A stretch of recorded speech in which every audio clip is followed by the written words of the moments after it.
Бар күңеллелек бөтен дөньяда, бар бер ям бүген. Нәрсәдән бу? Мин беләм, бәйрәм бүген, бәйрәм бүген. Хөрмәтле кунаклар, сезне барыгызны да бүгенге бәйрәм белән котлыйм. Нинди бәйрәм бүген, беләсезме? Нинди бәйрәм? Балалар, нинди бәйрәм бүген? Чыннан да Габдулла Тукайның бөек татар шагыйребезнең туган көне һәм туган тел көне. Хөрмәтле кунаклар, бүген без халкыбыз өчен бик улы бәйрәмне билгеләп үтәбез. Һәм сегодня мы отмечаем светлый праздник, День родного языка и день рождения Габдуллы Тукая. Без бәхетле, чөнки безнең үз телебез бар.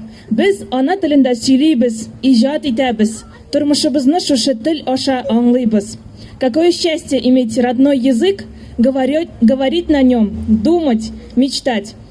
Он наша душа, наша история и наше будущее.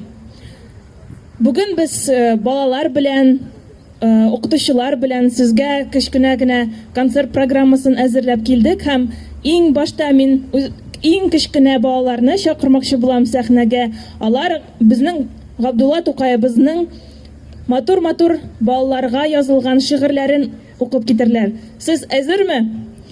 Кулларыгызны чабып жәлләмәгез, алкышлар һәм без сәхнәгә иң кечкенә безнең акын дип әйтәбез инде, яшь сөйләүче Ахунҗанов Фатихны чакырабыз. Ул безгә Габдулла Тукайның безнең гаилә исемле шигырен сөйләп китәр. Әткәй, әнкәй, мин, апай, аби, бабай һәм бәпши, бәфҗидәү, безнең ши, безнең сасы. Бергә ашый, шәй, безнең белән яклыйу. Хезбау, хезмәт эдәбау. Инә тишканы яуздан саклыйу.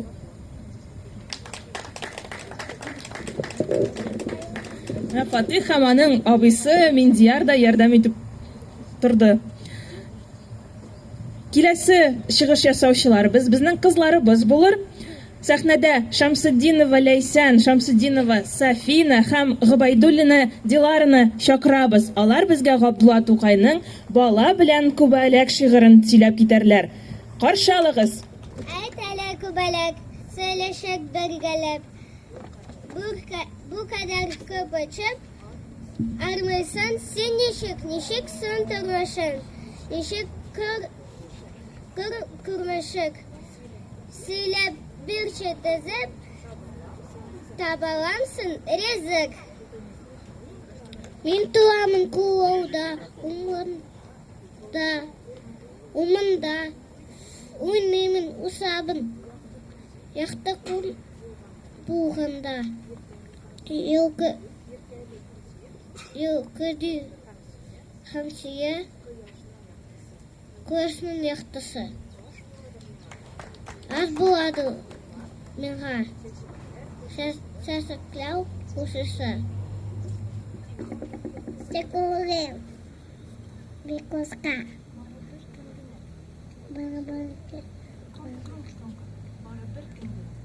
Бана бір өскеннен.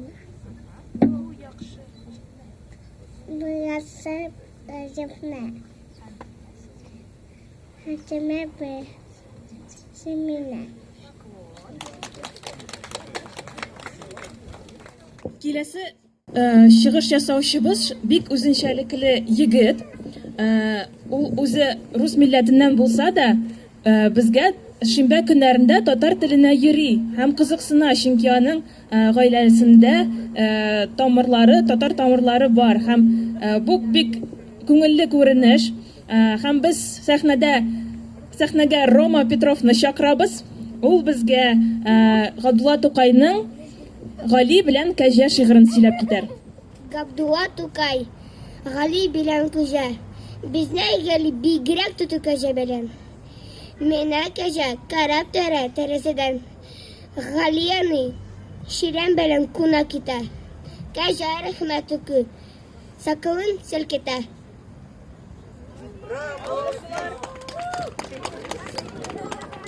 Киләсе безнең шигырь сөйләүчеләребез, шулай ук сәхнәгә чакырабыз, Габитов Зөфәр һәм Гобайдуллин Данил.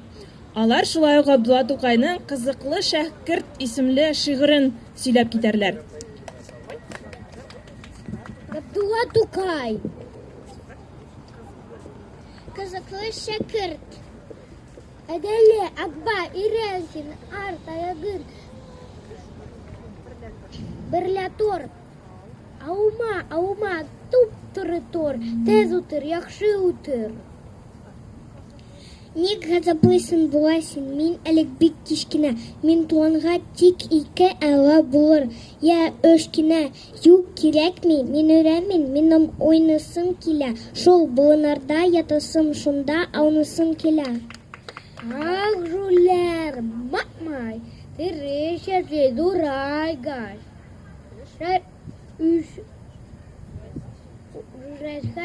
Рейсіз у. Картайып каткаш булынар. Әш беру, унгайсыз у.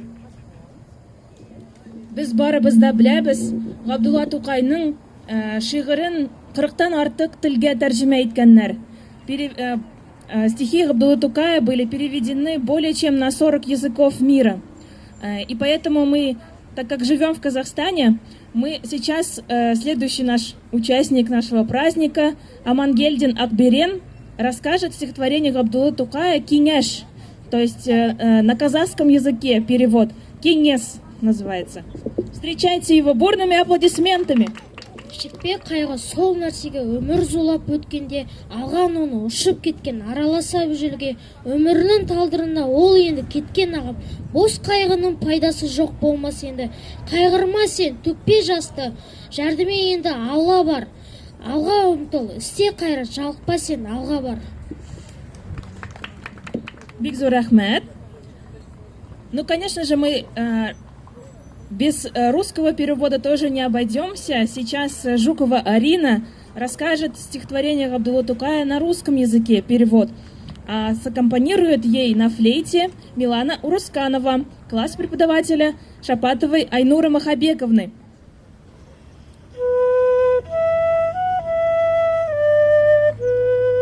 Вчера я слышал, песню кто-то пел, ту, что народом нашим сложена.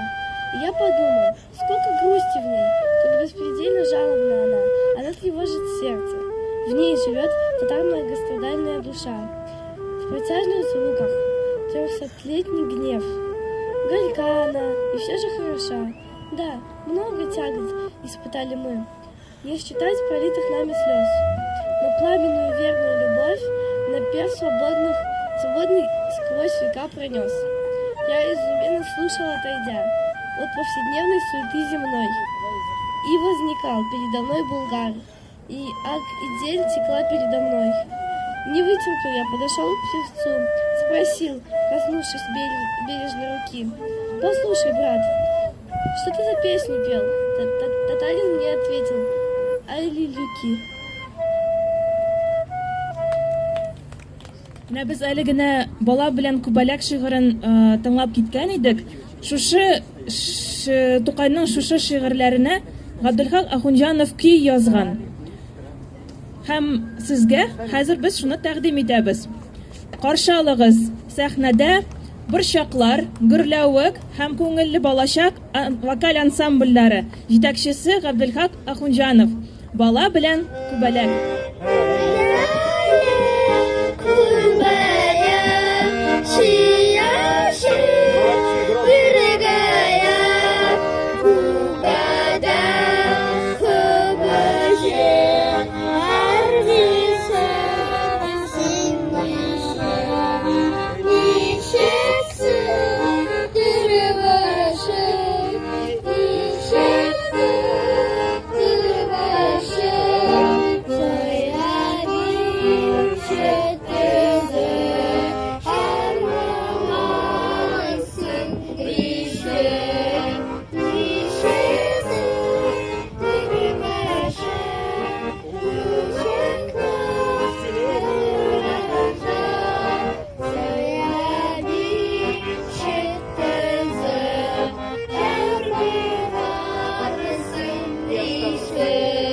поздравляю.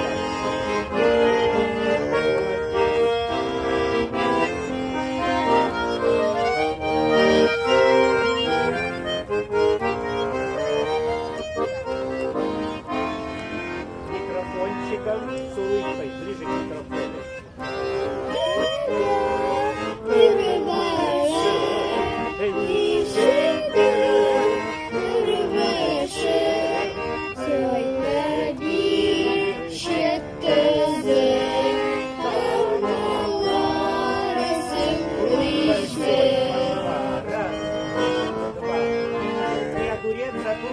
Дальше к микрофону.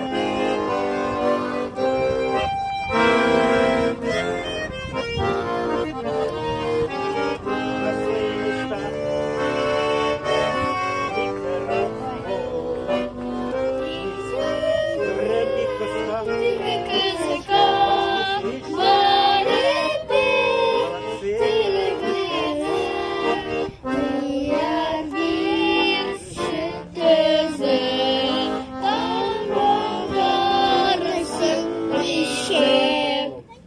Келесі біздің шығыш жасаушыбыз яш жыршы Айдаргалиева Анель. Ол Ғабдулла Тоқайның сүзләренә һәм Илфат Давлетшин көенә язылган «Жир йокысы» исемле жырын башкарып китәр.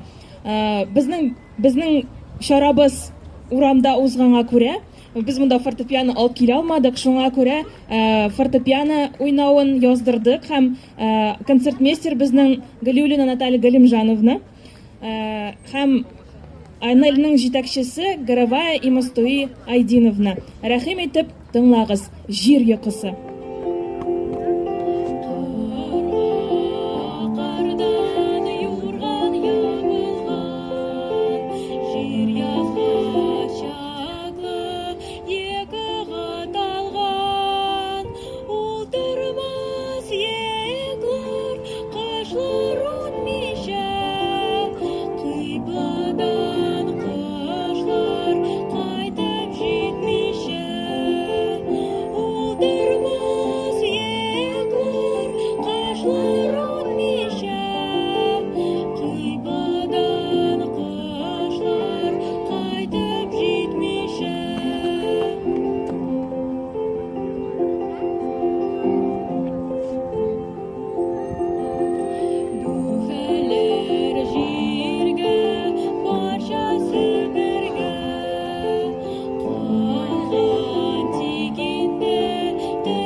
Сәхнәдә шулай тагын бер яшь шигырь сөйләүчене чакырабыз.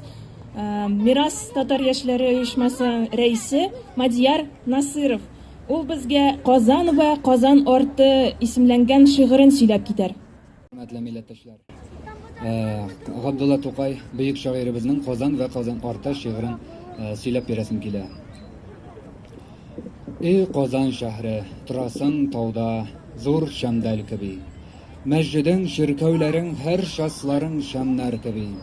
Син үзеңне шарнаган һәр бер өязгә нур шәшеп, бик мәхәббәтле торасың, барчага юл күрсәтеп.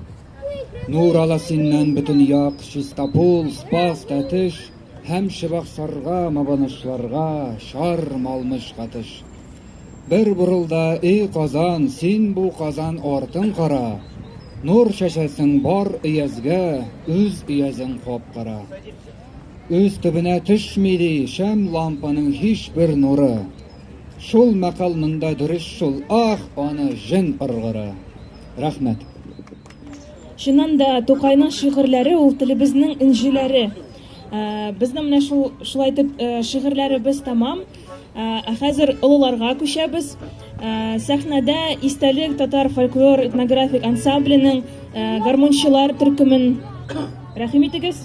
татар көйләренә попури.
Но сейчас мы на сцену приглашаем татарский народный ансамбль песни и танца «Иртыш Муннара» городского дворца культуры города Семей.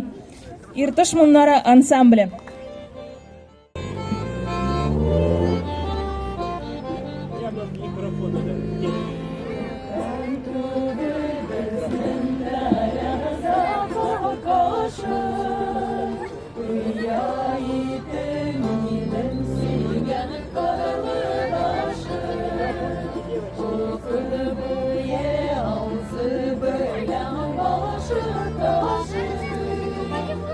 Başı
Влюбленный Тукай. Слова Евгения Титаева. Музыка Габдулхака Ахунжанова.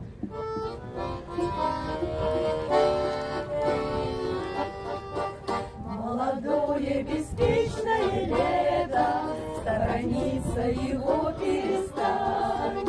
Посмотри, как волшебным рассветом светозарная дышит Казань. В эти первые лучики утра, словно в нежные строки вникай. Ты устал быть серьезным и мудрым, потому что влюбился Тукай. Не заманишь роскошным букетом, эта девушка кроткой слывет. Без любви не бывает поэта, без поэта любовь не живет. Ты возлюбленный сосредоточен, вот платок расписной тебя поднимает любимая очи, чтобы кратко взглянуть на тебя.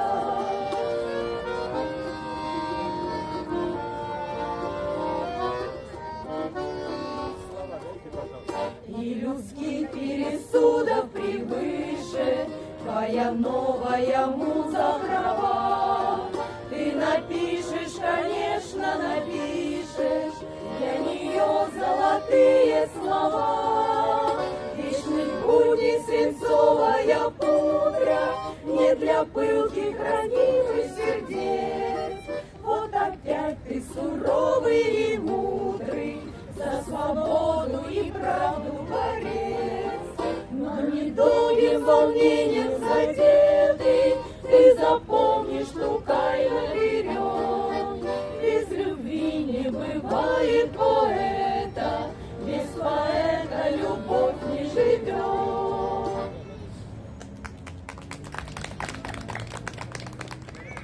Муса Җәлил сүзләре, Габделхак Ахунҗанов көе Тукайны сагыну.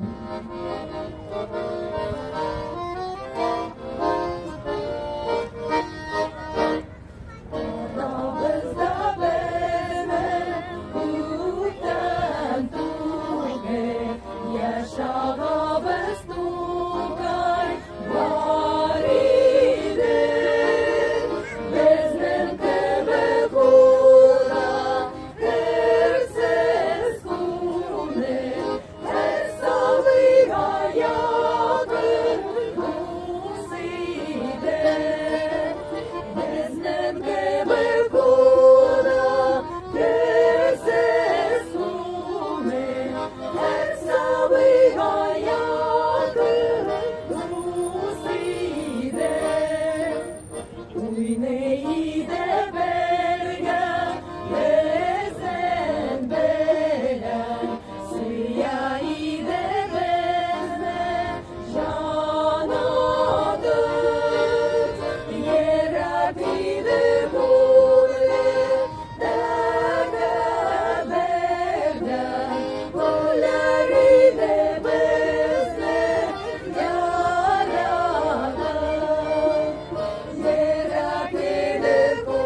конечно, мы не можем не спеть следующую песню под названием «Кузимның карасы». Это казахского народа.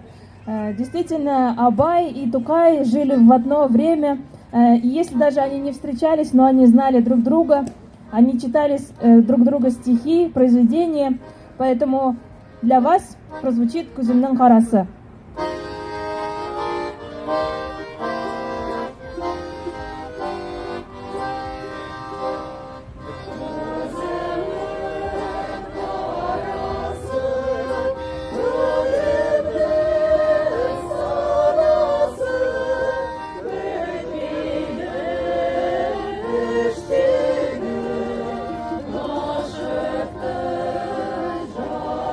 Хорошо поете, молодец.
Һәм безнең чарабызның соңгы җыры булып татар халкының официаль булмаган гимны һәрберебезгә таныш булган туган тел җыры булыр. Һәм без сезгә, Мадияр, ярдәм итсәң, сезгә шундый китап кыстыргычларын, то есть мы поэтому присоединяйтесь, Габдулла Тукайның туган тел җырын бергәләп җырлыйк.